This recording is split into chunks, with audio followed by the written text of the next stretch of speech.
안녕하세요. 강제로 취미가 자동차로 바뀐 강제취미입니다. 지금 구독자 수가 600명을 향해 가고 있습니다. 감사합니다. 제 이전 영상들 보시려면 여기 동영상 누르시고 정렬 기준 최신이든 오래된 순서도 하시면 제가 올린 순서대로 쭉 보실 수 있어요. 여기 적힌 대로 그냥 평범한 30대 후반입니다. 대기업 다니는 것도 아니고요. 4인 가족이고 애 둘 키우고 있습니다. 딸 둘. 이건 여담이긴 한데 애기들 어릴 때 많이 놀아주세요. 몸으로. 비만세포의 개수가 만 4세 이전에 결정되는 걸로 알고 있어요. 제가 무려 BMW X6M을 엔카에서요 이제 작년 8월에 구입을 했어요. 지금 8개월째 타고 있는데 차를 참 잘 산 것 같아요. 그래서 오늘은 제가 썼던 방법인 중고차 잘 고르는 팁을 좀 공유 드릴까 합니다. 제 영상을 보시는 분들 중에 구매 예정이신 분도 많이 계시더라고요.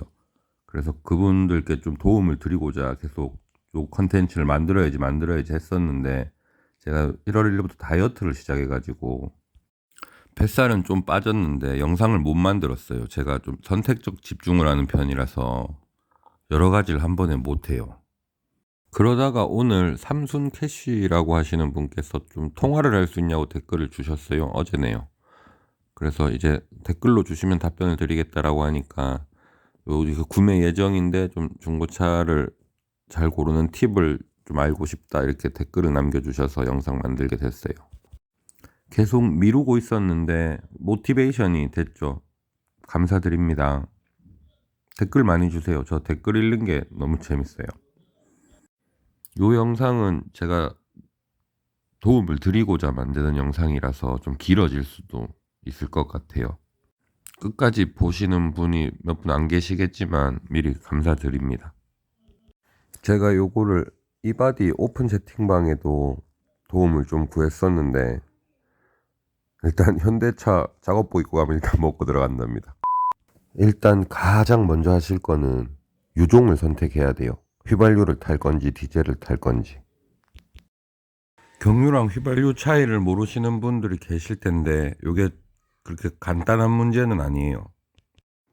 일단 기본적으로 휘발유보다 경유가 연료비도 싸고 연비도 더 좋아요. 그래서 체감하는 주유비 차이가 커요. 이게 경유가 휘발유보다 비싸지는 때가 한 10년에 한 번 정도씩은 있거든요. 근데 웃긴 게 하필이면 그게 지금이에요. 요게 어제자 뉴스인데 춘천 일부 지역에서 이제 가격 역전 현상이 일어났다라는 그런 뉴스입니다. 이제 당연한 궁금증이 생기죠. 왜 똑같이 생긴 차인데 사람들은 연비도 안 좋고 연료 비용도 더 비싼 휘발유 차를 타는 사람들은 뭘까? 두 개 다 흡입 압축 폭발 배기 4행정 사이클이에요. 흡입하고 압축하고 폭발하고 배기. 가장 큰 차이는 폭발에 있어요. 여기엔 팽창이라 적혀 있는데 가솔린 같은 경우에는 압축을 해서 이제 점화 플러그로 불꽃을 튀겨서 불이 붙거든요. 근데 디젤은 점화 플러그가 없어요. 불을 안 붙이고 그냥 압축을 시켜서 폭발을 하는 거예요. 그렇기 때문에 디젤이 소음이랑 진동이 커요. 압축했던 게 한 방에 다 폭발하기 때문에 그래서 힘이 더 좋은 거고, 그 때문에 소리도 크고 진동도 크고. 이해되시죠? 가솔린 같은 경우는 점화 플러그로 불을 붙인다 했잖아요. 그럼 이제 그 점화 플러그에 가까운 연료에서부터 불이 붙어서 연쇄적으로 폭발이 일어나니까 더 스무스하죠. 내가 타봤는데 그렇게 심한 것 같진 않던데 하실 수도 있어요. 개인적인 차이가 있을 수도 있는 거고, 기름값 아끼면서 이 정도는 내가 감수할 수 있다 생각할 수 있어요. 근데 진짜 문제는 수리비예요. 수리비. 더 큰 폭발을 견뎌야 되기 때문에 상대적으로 내구성도 더 좋아야 돼서 부품값이 더 비싸요. 그리고 휘발유에는 없는 부품들이 더 들어가기 때문에 차값도 더 비싼 거죠. 대표적으로 DPF나 EGR이 있는데, 디젤은 운행이 길어지면 부하가 걸리면서 이제 공기가 부족해서 불완전 연소가 일어나는데요. 그렇게 되면 이제 매연이 발생하는 거죠. 그을음 같은. 이 그을음들이 대기로 나가게 되면 환경 오염을 시키니까 그거를 걸러주는 필터가 DPF예요. 디젤 필터. DPF에 대해서 더 알고 싶으신 분은 이 영상 보시면 도움되실 거예요. 디젤 차는 정말 관리를 잘해야 된다라는 얘기 한 번쯤은 다 들어보셨을 텐데, 이게 수리비 때문이에요. 수리비. 관리를 잘한다?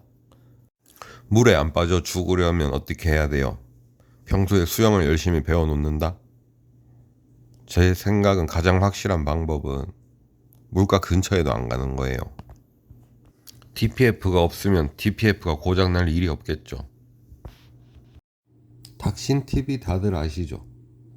이분이 타겟팅하는 거는 F바디쯤 되는 차들이에요. 근데 저희는 지금 E바디를 보고 있잖아요. 훨씬 더 오래된 차예요.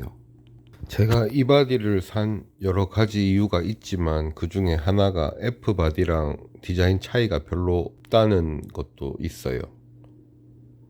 근데 F바디는 비싸죠.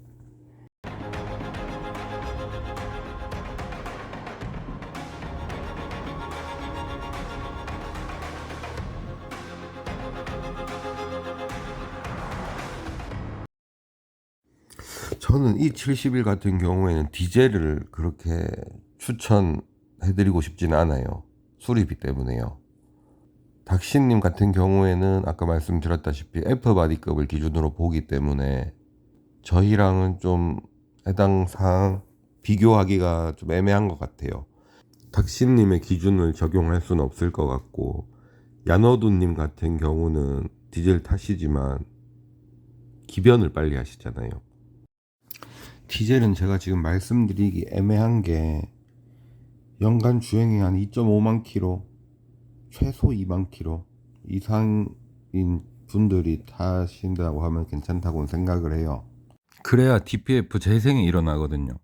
파란색 화살표가 들어온 배기가스, 즉 매연입니다. 이 매연의 일부가 배기가스 재순환 장치인 EGR로도 가고 DPF로 가게 됩니다. DPF의 D는 디젤, F는 필터의 약자. 그냥 디젤 필터예요. 필터. 이 빨간색 화살표가 필터를 통과하면서 그을음을 걸르고 파란색 화살표가 되는데, 그 과정에서 필터에 걸린 저 시커먼 걸 바로 숯이라고 합니다. 숯. 이 수트가 쌓여서 일정 조건을 충족하면 주행 중에 후분사를 통해서 자동으로 태워 없앱니다. 이걸 재생이라 그래요. 리제너레이션. Regeneration process. 그러면 이게 주행거리가 짧으면 더 좋은 차냐라고 했을 때, 이게 디젤이면 자가당착에 빠져버려요. 앞뒤가 안 맞다고요. 아까 제가 원활한 DPF 재생을 위해서 연간 2.5만 킬로 이상 장거리 고속 주행을 하는 분이 디젤이 적합하다라고 했잖아요. 지금이 2022년인데 2014년도에 마지막으로 나온 차잖아요. 14년식을 산다 해도 이미 8년째인 차인데, 이게 연간 25,000km를 탔다고 쳐보면 20만쯤 돼야 돼요. 물론 이런 차들이 세컨카일 수도 있어요. 데일리카로는 따로 운행하고 주말에 그냥 뭐 패밀리카로 장거리 고속주행을 했을 수도 있어요. 근데 만일 그게 아니라면요. 차는 차대로 비싸게 사고 가격 반영이 돼 있으니까요. 수리비는 수리비대로 나오고, 이렇게 되면 최악이죠. 모두 다 그런 건 아니지만 대체로 휘발유 차는 주행 거리에 따라서 컨디션이 따라가는 게 맞아요. 근데 디젤은 저런 DPF 재생 때문에 운행을 자주 안 한 차들은 카본 슬러지가 많이 끼어 있을 수 있어요. 이런 차이가 있어요. 시내 주행을 하는 사람이 디젤 차를 타는 건 적합하지 않다. 이건 기본이에요. 전 차주는 디젤 차를 샀으면 안 되는 사람이에요. 그럼 이제 닥신님이 자주 하시는 합리적 의심 유추를 해볼 수 있겠죠. 정말 몰라서, 상식이 없어서 디젤 차로 시내 주행만을 했거나, 알지만 뭐 그냥 좀 타다 팔 건데 뭐 해서 나온 매물이겠죠. 실제로 판매를 한 거니까. 근데 상식이 없거나 상식이 있어도 파괴를 했거나, 이 두 가지 다 차량 관리를 잘 했다고 보기는 힘들 것 같아요. 자, 다시 돌아가서 출퇴근 거리가 50km 이상은 되는 사람들이면 이제 디젤을 고려하시는 건데, 그게 아니면 휘발유가 맞습니다. 그래, 내가 딱 디젤이네 이렇게 하시는 분들은 일단 엔카를 보지 마세요. 딜러 거래는 비추천합니다. 그 이유가 히스토리라던가 정비 이력을 알 수가 없다는 건데, 히스토리라는 건 뭐 이걸 세컨카로 썼니, 뭐 패밀리카로 썼니, 자기가 몇 번째 차주인데 전 차주는 뭐 어떤 사람이었니 하는 것 같은 거요. 개인 거래의 장점이 뭐 히스토리를 알 수 있고 정비 이력을 알 수 있다, 이게 장점이 아니라 15만 킬로 넘어가는 이런 중고 디젤 차들은 이런 인수인계 과정이 필수예요. 근데 좋은 차를 싸게 살 수는 없어요. 좋은 차를 제값 주고 사는 거죠. 그냥 전화 한 통이면 딜러가 와서 차 보고 가져가는데 왜 굳이 이 사람들이 개인 거래로 차를 팔려고 할까요? 돈 때문이에요. 딜러한테 팔면 똥값을 받으니까 개인 거래를 하려고 하는 거예요. 딜러가 보는 건 연식, 주행거리, 등급, 외관, 이게 다니까요. 이걸로 그냥 가격이 결정되는 거예요. 자, 그럼 어느 정도 정리가 됐죠? 디젤을 가실 분들은 개인 거래, 휘발유를 가실 분들은 딜러 거래, 엔카. 자, 가솔린으로 가실 분들은 요건 중요한 건 아니에요. 차량 상태가 더 중요하기 때문에 일단 알고는 가실게요. 35i, 50i, M 이렇게 세 가지가 있어요. 35i 같은 경우에는 직렬 6기통 3000cc, 50i는 V형 8기통 4400cc, 그리고 대망 X6M도 V형 8기통 4400cc. 자, 가솔린으로 가시는 분들 일단 고급류 세팅입니다. 현실적으로 연비가 감당이 될 거냐, 이걸 먼저 재보셔야 돼요. SUV니까 차가 무거워요. 공차 무게가 2.5톤? 제 차 기준으로 약 2.4톤이네요. 일단 무거워서 연비가 안 좋습니다.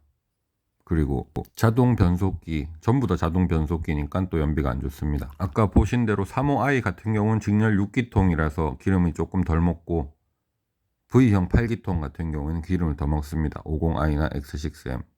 근데 이게 상대적인 거지, 이미 직렬 6기통에서부터 많이 먹습니다. 그리고 차를 직접 보신 분들은 아시겠지만 타이어가 광폭 타이어를 넘어서 그냥 초광폭 타이어예요. 코너링은 좋지만 연비는 안 좋습니다. 남은 건 이제 운전 습관인데, 이게 차종을 떠나서 일단 브랜드가 BMW면 BMW를 구매를 고려하고 계신다 이러면 그 브랜드 이미지란 게 있잖아요. 말 안 해도 아시죠? 운전 습관도 저는 티맵 점수가 24점이에요. 요 24점 기준으로 연비가 4 정도 나와요. 1리터 넣으면 4km 갈 수 있어요. 4km 가는데 2,000원. 거의 뭐 택시 수준. 저는 신용카드를 이제 주유 특화 카드를 쓰고 있는데 리터당 400원씩이 할인이 되거든요. 근데 이게 할인 한도도 있고 하다 보니까 출퇴근 거리 10km 정도 되는데 일단 한 달 기름값 주말에 놀러 다니고 하면 50만 원 넘어요. 그 정도는 괜찮겠다 하시면 M 가세요.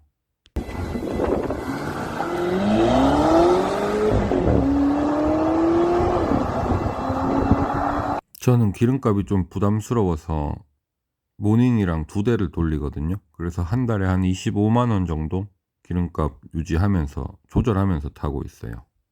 이 555마력 69토크라는 게 어마어마한 수치예요. 이미 12년 전에 나온 차인데 국산 최신형이라 해도 뭐 비교 자체가 안 돼요. 비비질 못해요, 아예. 최신형 GV80 최상위 모델조차 상대도 안 돼요. 디젤의 장점이 힘이 좋다 했는데 디젤 끝판왕보다 힘이 더 좋아요. 실제 타보시면 상상 이상이에요. 자, M뽐뿌는 이제 그만 놓고 이제 진도 나가 볼게요. 자, 어느 정도 이제 등급이 머릿속에 들어왔죠. 그러면 이제 매물을 찾아봅니다. 지금 35i는 매물이 없고 50i만 8개 있네요. 들어가 볼게요. 아, 그 전에 짚고 넘어갈게.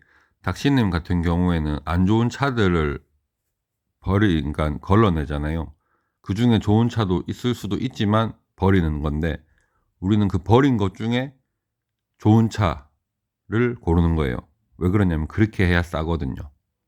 자, 아까 딜러 매물 가격 결정하는 것 중에 세 가지가 뭐라 했어요? 연식, 등급, 주행거리. 이 세 가지죠. 이 세 가지 수치로 도출해 놓은 결과값이 그냥 이 총 가격인 거예요. 지금은 35i가 매물이 없으니까 전부 다 50i잖아요. 그럼 등급도 이제 고려할 건 아니고 연식과 주행만 보고 이제 산술적으로 저 총 가격이 매겨지는 거예요. 연식이 오래되면 싸고 주행이 많으면 싸고 연식 주행 둘 다 많으면 더 싸고 반대로 둘 다 더 적으면 더 비싸고.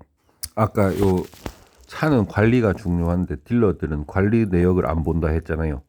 이게 허점인 거예요. 이거를 이제 파고드는 건데 연식과 키로 수는 많은데 그럼 이제 가격 반영이 되어져 있어서 싸겠죠. 싸지만 관리는 잘 돼 있는 거예요. 더 비싼 차보다 상태가 더 좋은 게 분명히 있어요. 근데 너무 쉽게 생각하지 마세요. 인생 실전이에요. 요거 X5 차주 지인인데 수리비가 1,000만 원 정도 들었어요. DPF 때문에요.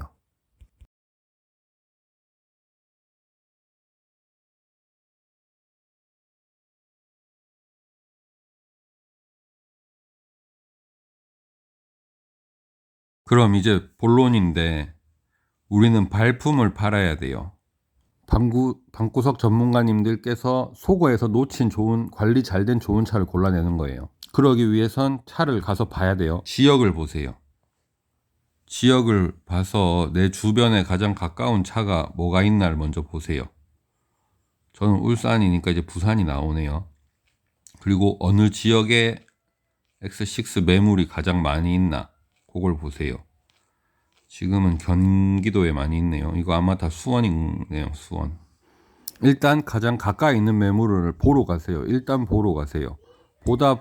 계속 봐야 보는 눈이 생겨요. 보는 데는 돈이 안 들잖아요. 일단 가까운 데를 가서 차를 보여달라 하세요. 일단 잘 몰라도 제가 알려드릴게요. 그 방법을. 제가 썼던 방법이에요. 제가 지금 잠깐 차에 갈 일이 있어서 내려왔는데 차를 한번 보여드릴게요. 일단 요거거든요. 보시면 여기 문짝에 불 들어오는 거 요걸 새로 간 거 같아요.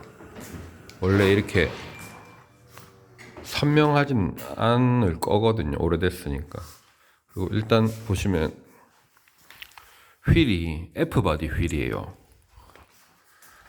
안에가 오목한 욕조 휠이고 다이아몬드 커팅 되어 있고요. 요거 다 전 차주들이 해놓은 거고 저는 여기 타이어가 독일산 던롭 타이어길래 그냥 색깔만 칠했어요. 여기 좀 많이 벗겨졌네. 그리고 테일램프 보시면 요것도 지금 이 차가 2010년식이라서 전기형인데 후기형 테일램프로 바꿔놓은 거예요. 색깔 보시면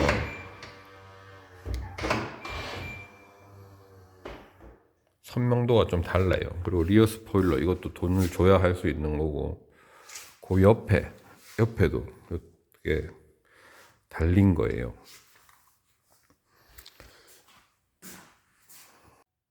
이 차가 정비도 잘 돼 있을 뿐더러 미션 오일을 이제 미션 가리를 한다고 뽑았는데 그냥 거의 뭐 새 오일이 튀어나오는 거예요. 좀 당황하긴 했는데 차량 관리를 잘했을 뿐더러 외관적인 튜닝조차 잘 돼 있어요. 오죽하면 필터가 BMW 정품이 들어가 있었어요. 에어컨 필터. 에어 필터도 교체하려고 빼보니까 너무 깨끗해서 그냥 제가 트렁크에 그냥 다시 그대로 실어놨어요.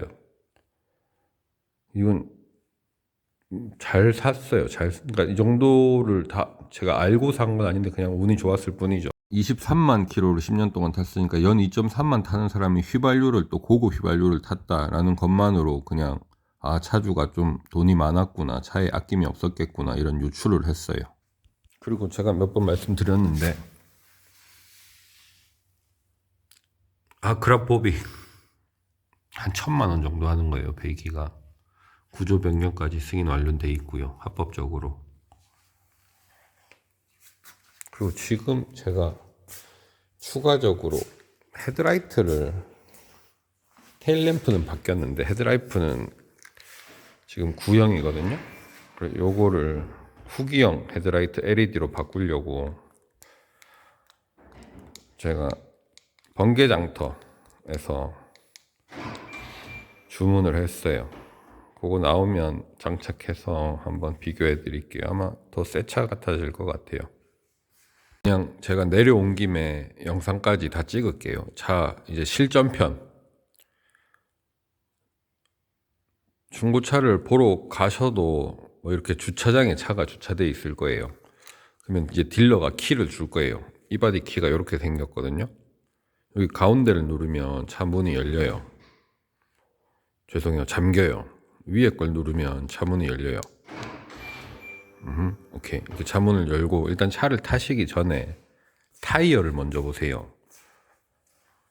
제가 이거는 뭐 개인적인 의견인데 타이어 일단 메이커를 한번 보세요. 이게 이 사이즈 타이어로는 지금 제일 싼 게 한국 타이어예요. 국산으로 치면 한국 타이어가 뭐 상급 모델이잖아요. 근데 한국 타이어가 달렸다 이러면 일단 차주가 최소한의 투자만 했다 이렇게 생각하시면 돼요.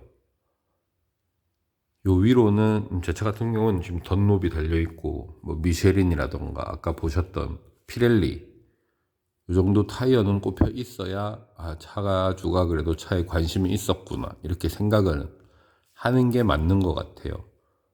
그러니까 뭐 안정성이라던가 주행 능력 이런 거에서 타이어가 제일 중요하거든요. 타이어가 체감이 제일 커요. 근데 이 타이어조차 투자를 좀 덜 했다 이렇게 보시면 다른 데는 유추가 되는 거죠. 그냥 뭐 엔진오일도 한국 타이어라면 뭐 국산 엔진오일을 썼을 확률이 높아요. 일단 타이어를 보시고 타이어가 거의 뭐 다 바꾸면 한 300만 원 가까이 해요. 그렇게 뭐 미쉐린이라던가 피렐리 이런 급으로 가면요. 그래서 타이어를 교체하게 되면 뭐 차가 뭐 1500이 올라왔다 하더라도 뭐 1800이 되는 거예요, 실질적으로. 그러니까 타이어를 일단 먼저 확인하시고 타이어가 얼마나 남았는지 이런 걸 한번 보세요. 그리고 그 타이어 보시면 제조 연도가 나오거든요. 이 고무로 된 거는 잔존 트레드가 문제가 아니라 그러니까 제조 연도가 오래됐으면 바꿔야 돼요. 고무는 시간이 지나도 경화가 되거든요. 주행을 안 했더라도. 그 부분을 알고 계시고 일단 타이어를 가지고 일단 확인을 먼저 하세요. 큰 틀을 잡아가는 거예요. 타이어를 보고 이 차는 대충 상태가 어떻겠구나 이게 큰 아웃라인을 잡고 보는 거예요. 아까 요 위에 거 눌러서 차 문을 열었죠. 그리고 이제 운전석으로 가서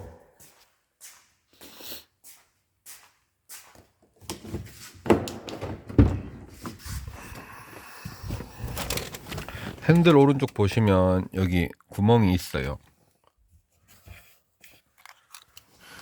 여기에 차키를 꽂아 넣어야 돼요. 차키를 꽂고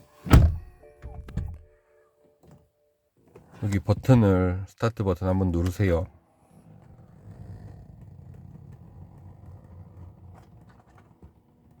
그리고 온이 되죠. 브레이크를 밟고 스타트 버튼 한 번 더 누르면 시동 걸릴 거예요. 자, RPM 1000 넘어가죠. 여기서 기다리세요. 일단 여기서 제일 먼저 할 거는 주행거리 확인. 23만 6천. 그리고 왼쪽에 요걸 누르시면 요게 바뀌어요. 여기를 눌러서 이제 연비가 어느 정도 나왔나 요걸 한번 확인해 보세요. 대충 감이 나오겠죠. 자, 일단 기다리는 사이에 RPM이 1000m로 떨어졌어요. 여기서 보실 게 이 바늘 자체가 떨리고 있으면 안 돼요. 그러니까 아이들링이라고 하는데 이 공회전 시에 바늘이 안 움직이는지 이걸 보셔야 돼요. 이게 떨리는 차는 상태 안 좋은 거예요, 엔진이. 자, 그리고 왼쪽 발 밑에 보시면 레버가 있어요. 이 레버를 열면 본네트가 열려요. 이 본네트를 연 상태에서 자, 본넷을 여실 때는 가운데 손을 넣고 들면 이렇게 당길 수 있는 레버가 하나 있어요. 이걸 잡아서 여세요. 그리고 이 상태에서 어플을 켜서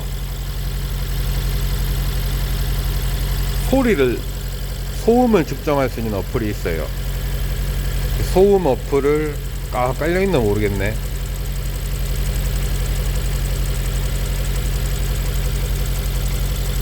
지금 깔아야겠다. 소음 어플을 하나 까세요. 자, 소음 측정 어플을 깔았어요. 요거를 이제 열기를 눌러서 아까 RPM이 1000m로 떨어졌죠. 동일한 조건으로 다 측정을 하는 거예요, 차들마다. 저는 여기 가운데 올려놓을게요.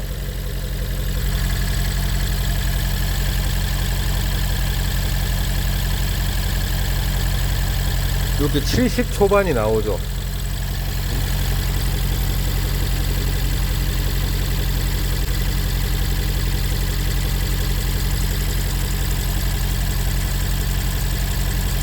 이 소리를 녹음을 해도 좋고 동영상을 찍어 놓으세요. 다른 차들이랑 비교를 할 수 있게끔요. 제가 말을 할 때마다 지금 데시벨이 85씩 올라가는데 가만히 있으면 70 초반이에요.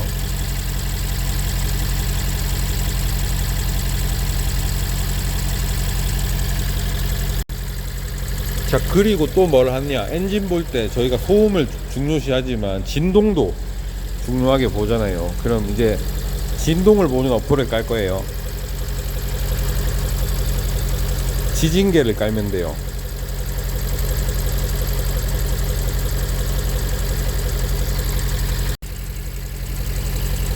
자, 지진계도 지금 다 깔았어요. 지진계를 해서 마찬가지 다른 차들이랑 동일한 데 위에 올려 놓을 거예요.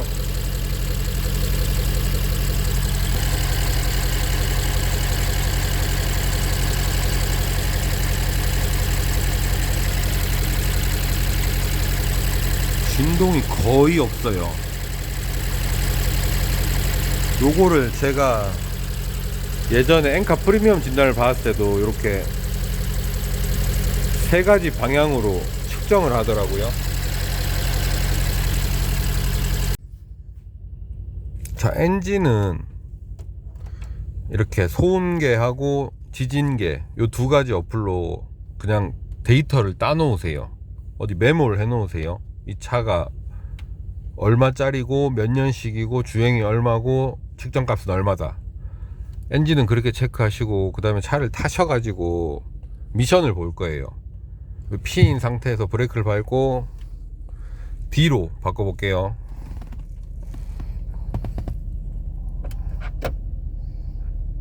D로 변속이 됐죠. 지금 미션이 다시 빠졌죠. P에 D를 놨었는데 P로 다시 빠졌죠. 저거는 메카트로닉스가 맛이 간 거예요. 저 좆됐어요. 여튼 여기서 계속 기어를 바꿔보세요. 기어를 바꾸다 보면 퉁퉁 치는 경우가 있을 거예요. D로도 가보고 N으로도 가보고 왔다 갔다 해보세요. 이때 퉁 하고 치는 경우가 있을 거예요. 그런 차는 미션 상태가 안 좋은 거예요. 변속 충격이 있으면 일단 그 차는 걸러야 돼요. 퉁 하고 이제 몸이 앞으로 튕겨나갈 정도로 바뀌는 경우가 있거든요. 그걸 체크를 꼭 하세요. 기어 바꾸실 때는 여기 언락을 누르시고 위아래로 왔다 갔다 하시면 돼요. 그리고 나서 기어를 P에 놓으세요. 악셀을 한번 밟아 봐야 돼요. 저기 위에 P라고 적힌 버튼을 누르면 돼요. P에 놓고 악셀을 밟았을 때 배기에서 흰색이 나오면 스템실이 맛이 간 거거든요. 사가서 이게 엔진 오일이 들어가는 거예요. 연소실 안으로. 그렇게 되면 흰 연기가 나와요. 요건 걸러야 돼요. 그리고 검은 연색 연기도 마찬가지 걸러야 되고요. 흰 연기는 백연, 검은 연기는 흑연 이렇게 부르는데 저 실제로 수원에서 차 봤을 때 한 대가 이런 증상이 있었어요. 근데 웃긴 게 딜러가 하는 말이 차를 오래 세워놔서 그렇대요. 그러니까 이거를 차를 많이 보셔야 돼요. 딜러가 그렇게 얘기하자 저희 마누라가 차를 얼마나 세워놨냐 이랬는데 2주를 세워놨대요. 그래서 마누라가 기가차 하면서 하는 말이, 저희가 2달 된 차도 보고 왔는데 2달 동안 서 있던 차도 보고 왔는데 이런 거 안 나왔다고 이렇게 따지더라고요. 요게 그때 제가 수원 올라갈 때 만들었던 표거든요. 시간부터 해서 특징들을 다 써놨었는데, 요거 외적으로도 차를 또 봤어요. 근데 마지막에 본 차를 제가 사긴 했는데, 이렇게 차를 계속 보다 보니까 마누라도 아는 거죠. 일단 차를 많이 보셔야 돼요. 계속 엔진 소리도 귀에 익어야 되고, 이 차랑 다음 차, 전 차 다른 게 분명히 있어요. 그게 눈에 보이기 시작하실 거예요. 그리고 옵션으로 체크할 거는 2개가 있어요. 여기 보시면 여기 왼쪽은 열선 버튼이고 오른손 통풍 시트거든요. 이 통풍 시트가 없는 차들이 있어요. 옵션이 통풍 시트가 있는지, 그리고 후진 넣고 후방 카메라, 어라운드 뷰가 없는 차들도 있어요. 어라운드 뷰가 있는지, 여기 주차할 때 좀 편하거든요. 차가 커서 거의 차선에 딱 맞아요. 딱 맞아. 근데 저는 그 차선을 볼 때 차가 높기도 하고 요걸로 항상 체크를 하거든요. 요 옵션이 있는지 없는지 그 2개 보시면 돼요. 통풍 시트랑 어라운드 뷰. 차를 보시면 아 이거구나 하는 차가 있을 거예요. 아 이게 내 차다 싶은 그런 차가 있으면 일단 정비소를 가서 차를 리프트를 띄워서 차 하부를 일단 보세요. 거기까지 확인을 해야 돼요. 저 같은 경우는 엔카 프리미엄 진단을 따로 50만 원을 주고 사비로 50을 주고 받았었거든요. 그래서 일단 차 하부를 보는 거는 최소한 하셔야 됩니다. 그리고 요거를 시운전 정도는, 주차장 정도는 하게 해줘요. 근데 따로 정비소로 갈 때 저는 7,700원인가 1일 보험을 들어 달라 해가지고 제가 몰고 가서 정비를 봤어요. 엔카 프리미엄 진단에 대한 영상도 업로드 되어 있으니까 보실 분들 한번 보시면 좋을 것 같고, 수원 중고차 단지에서 안 멀어요. 제가 지금 애기들이랑 놀러를 가야 돼가지고 오늘 일요일인데, 그리고 일단 빨리 좀 마무리 할게요. 영상 봐주셔서 감사합니다.